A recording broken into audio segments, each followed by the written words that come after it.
গণিতের নতুন ট্রিক শিখব।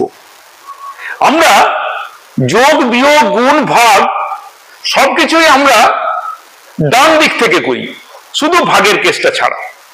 অর্থাৎ যোগের সময় আমরা ডান দিক থেকে করি, বিয়োগের সময় আমরা ডান দিক থেকে করি, গুণের সময় আমরা ডান দিক থেকে করি, শুধু ভাগটা আমরা বাম দিক থেকে করি। কিন্তু তোমরা জেনে রেখো যে এটাই একমাত্র নিয়ম নয়, আমরা ঠিক এর উল্টোটাও করতে পারি। একে একে আমি সব শেখাবো। আজকে ক্লাসে তোমাদের বাম দিক থেকে যোগ করার নিয়ম শেখাবো। কিরকম করে যোগ করতে হয়? মনে করো একটা নাম্বার নিলাম 7, 8, 5, 8, এটা যে কোনো র্যান্ডম 6, এটা আমরা যোগ করছি। তোমরা সবসময় এই দিক থেকে করো, কিন্তু এই দিক থেকে করার একটা আবার সুবিধেও আছে।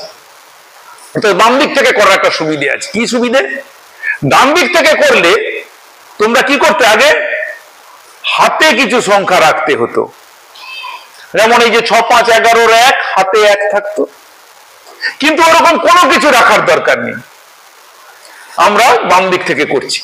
দেখো নিয়মটা, 7 আর 8 কত হলো? 15। 8 আর 3 কত? 11। 5 আর 6 কত? 11। ঠিক এই যে পদ্ধতি আমি লিখলাম, এই নিয়মটা তোমরা মনে রাখো। এবারে তুমি পরপর যোগ করো, সবসময় বাম দিক থেকে। 1, 5 একে 6, 1 একে 2, 1, হাতে রাখার কোনো ব্যাপার নেই। আরো একটা দেখো, 298 মনে করো 732 যোগ কর। তাহলে 7 এ 2 এ 9, 9 3 12, 8 এ 2 এ 10 যোগ করো। তাহলে 9 একে 10, 2 একে 3 0।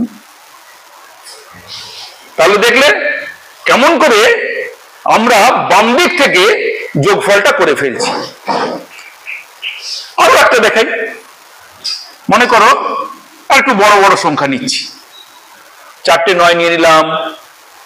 তারপরে মনে করো 8, 8, 4, 7 এরকম একটা যোগ করছি।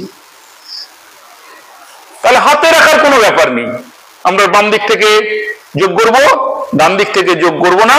ডান দিক থেকে যোগ করলে হাতে রাখতে হয়, সেই অসুবিধাটাকে এড়ানোর জন্য আমরা বাম দিক থেকে যোগ করছি। তাহলে 9 8 17, 9 8 17, 9 4 13, 9 7 16, ব্যাস এগুলো যোগ করে নাও।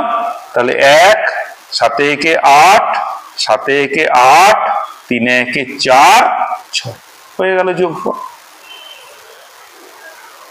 কেমন লাগলো কমেন্ট করে তোমরা জানিও। যে বাম দিক থেকে যোগ করার সময় কোনো হাতে রাখার ব্যাপার নেই, আর ডান দিক থেকে যোগ করলেই যে শুধু যোগ করা যায় এরকম ব্যাপার নয়, বাম দিক থেকেও যোগ করা যায়, তার একটা কৌশল তোমাদের শিখিয়ে দিলাম।